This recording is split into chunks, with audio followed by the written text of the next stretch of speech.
3 different classes of engine were developed to be mass-produced and to tackle the branch lines of Victoria. The first was the K-Class in 1920. Their issue was they couldn't be gauge converted. The N-Class was the second engine designed to fill the same role. They could be gauge converted, but that came at a cost of being longer.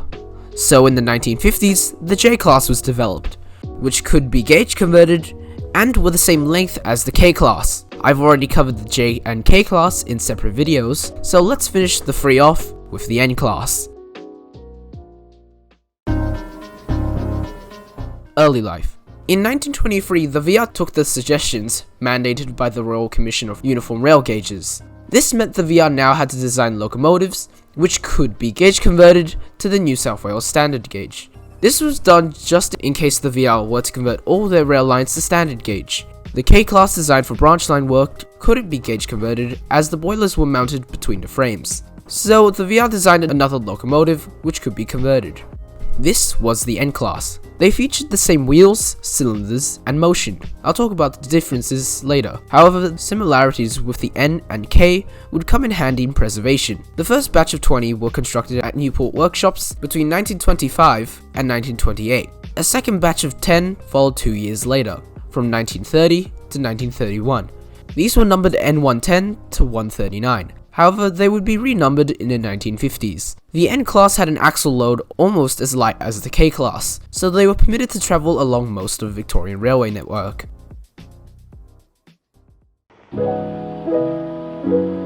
Working life. The N-Class, just like the J and K-Class, were built for branch line use. However, due to their longer wheelbases, they couldn't be turned using the 50 and 53-foot turntables, basically restricting them to main lines and the grain region. However, they were still heavily used on mainline goods trains. As part of Operation Phoenix, a third batch of 50 locomotives were ordered from the North British Locomotive Works in Glasgow, which were built and delivered from 1949 to 1950, bumping the fleet numbers to 80. Turns out they were very handy on mainline goods trains. A final 4th batch of 20 were ordered from Newport's very own at the same time, although these were built to a slightly modified design, and these would be the last steam locomotives built at Newport workshops, N432 rolling out of Newport in 1951, bringing the numbers to 83. If you have keen ears and are good at quick addition, then 10 plus 20 plus 50 plus 20 does not equal 83. Well, the final batch at Newport was cancelled in 1951, when only 3 were finished. They were cancelled due to the VR wanting to prioritize the J-classes. The new locomotives were numbered N450 to N499, which was the North British Locomotive batch. The 3 built at Newport were numbered N430 to N432, and the original 30 were renumbered N400 to N429. At the same time, after the war, the SAR, South Australian Railways, were desperate for motive power. Since the VR was ordering a surplus of steam engines, they were happy to sell some engines to South Australia. 10 of the brand spanking new North British locos were sent over to South Australia. These would become the SAR 750 class. The 10 engines barely spent a month on the VR, before being transferred to South Australia. These engines saw use at Tailem Bend and the Murray-Mallee lines, and they were quite unpopular compared to other SAR engines due to the smaller cab. A few other engines were also sold to the SAR, which I'll cover in a different video. These 1950 locomotives would spend their days mainly hauling heavy wheat trains from the grain region to Portland and Geelong. In 1951, N430 was selected to hold the special Centenary Jubilee train in 1951, marking the centenary of the establishment of the colony of Victoria, now the state of Victoria. The train contained valuable artworks and manuscripts from the National Gallery of Victoria. N430 and 11 coaches and a van were pulled out of regular service and were all painted green and gold. From the 1st of February to the 30th of June, the consist travelled to 186 stations and travelled over 9,700 kilometres.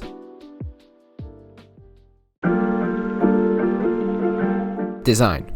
As mentioned before, the N-classes were built atop of N-class frames, with them being extended to allow for the addition of a trailing truck. So they possess the same 147mm drivers, Walshart's valve gear, and 50.8 by 66cm cylinder block. With the addition of a trailing truck, both did have an axle load of 13. They were made longer though, and as mentioned before, this inhibited their movement significantly. A couple of the first series N classes were reboiled with SNG boilers. Date unknown, but probably around the 30s. The engines which are confirmed to be reboiled are N402, 407, 408, 410, 411, 412, 413, 417, and 418. This reboiling would come in handy later. In 1927, N110 was fitted with 2-cylinder Franklin booster engines. The experiment was a success, and based on the experiment's findings, the high-powered X-class goods engines were built with these boosters. The second batch of N-classes to be built in 1931 featured a modified Delta trailing truck, which could easily have boosters installed. Despite the retrofits, no further boosters were installed on the N-class.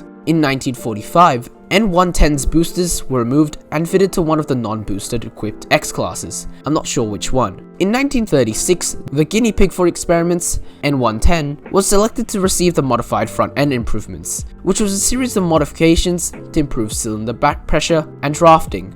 These have already been successfully applied to the C-classes, and just like the C-classes, N1110 was dramatically improved, and the rest of the fleet were modified. The later built N-classes would also feature this modification. The appearance of the N-class would be slightly altered, with the most obvious and visible being the flower pot funnels, cross-compound air compressors, and the fitting of smoke deflectors. With the innovations of the time, the post-N classes were built with modified boilers, replacing the 175 psi boilers with new 175 psi boilers, with a combustion chamber firebox and thematic siphons. The final 3 built at Newport had German white smoke deflectors and box-poked wheels. In the late 40s, due to industrial action threatening black coal supplies, the VR started converting their locos to oil firing, which commenced with N460 in 1951. However, only 36 conversions of a variety of different engines in 1956, due to the steam killer diesel electrics. Demise. Eventually, with the introduction of branch line diesels, these engines would be put in storage for the winter months and then later be reactivated for seasonal grain trains. The ones which weren't were usually stationed at major shunting yards, mainly Ararat and along the Western Line, which were some of the last places you would find these engines in all of Victoria. The first N-class to be withdrawn was N112 on the 7th of July 1950. Mass withdrawal didn't take place until 1965 and 1966. A special case of withdrawal was N476. At around midnight on the 15th of January 1966, N476 was in a berth at Ararat Sheds when a J-class J503, which had become a runaway, rear-ended N476. It crashed through the wall of the depot and was damaged beyond repair. It was scrapped not long after. Maybe I'll make a full-length video on this. The final N-class run took place in October of 1966. An ARHS special led by N468 and N475. Unfortunately, both of them didn't make it into preservation. As for the South Australia engines, they were mostly withdrawn by 1962 and 1963. 755 managed to survive until 1967, and 752 managed to survive until 1969. Preservation. Out of the 83 N-classes built, unfortunately, only 2 original locomotives survive into preservation, and 1 N-class is being built brand new. The only 2 in preservation are later built locomotives, but a new build of an original 1930s locomotive is being constructed. I'll start off with the only Victorian one surviving, N432. N432 today resides at Newport Railway Museum. It was built on the 25th of July 1951. It was the last locomotive built at Newport Workshops, and only after 15 years of service with the VR, it was withdrawn on the 13th of May 1966, having travelled 340,059 kilometers in VR service. It spent most of its career in the West, spending its time at Ballarat, Dimboola, and Ararat, with it spending some time at Wodonga early in its career. It was converted to oil firing in 1957. In 1966, it was swiftly snapped up by the ARHS and was transferred to Newport, where it would live until present day, being painted in the same livery as N430 was painted when it took the Centenary train. N441. N441 is very special. It was among the final batch of 17 which were cancelled. Despite that, it's around today, and still being built.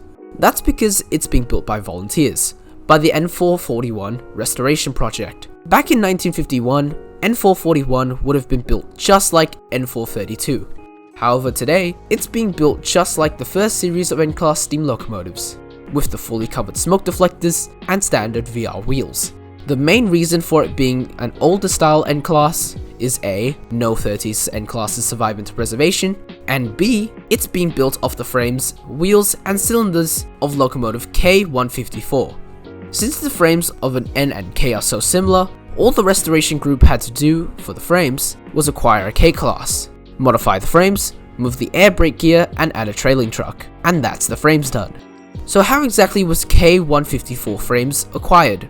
At first, it was plinth at the Gippsland Folk Museum in Maui. In 2005, it was transferred to Newport Workshops, where a restoration assessment was conducted by the K154 Restoration Group. The boiler was deemed beyond repair and was scrapped. The tender body was derelict in Maui, being exposed to the elements for so long, so it was also scrapped. Now there was a set of frames, cylinders, and wheels perfect for a new build N-Class.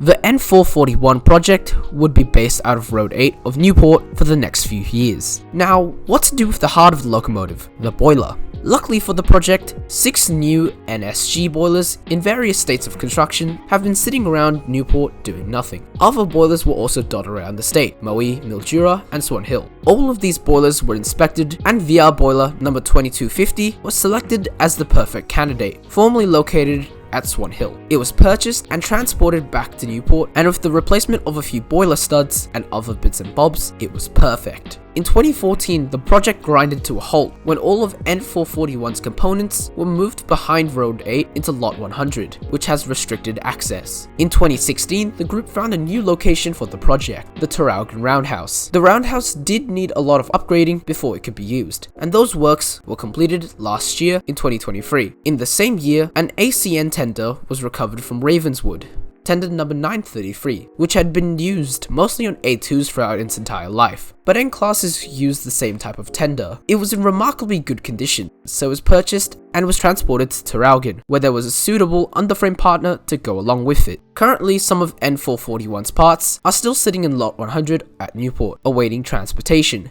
However, the tender tank and frames are already sitting inside the roundhouse, as well as the front section of the main locomotive frames. N441 is very lucky to be a feasible project. In fact, it's the only ongoing new build in Victoria. N441 certainly won't be completed until the 2030s or 40s, as there's still a lot to do. But we might see an N-Class running on the network again. N477.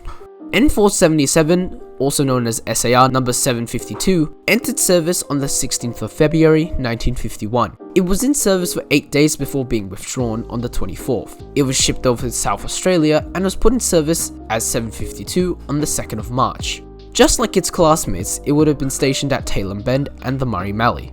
752 was the last of its SA brothers to be in steam, being last steamed in November of 1964. Fortunately, it was set aside for preservation and lived at the Mile End Railway Museum starting from April of 1967. In 1969, it was finally withdrawn.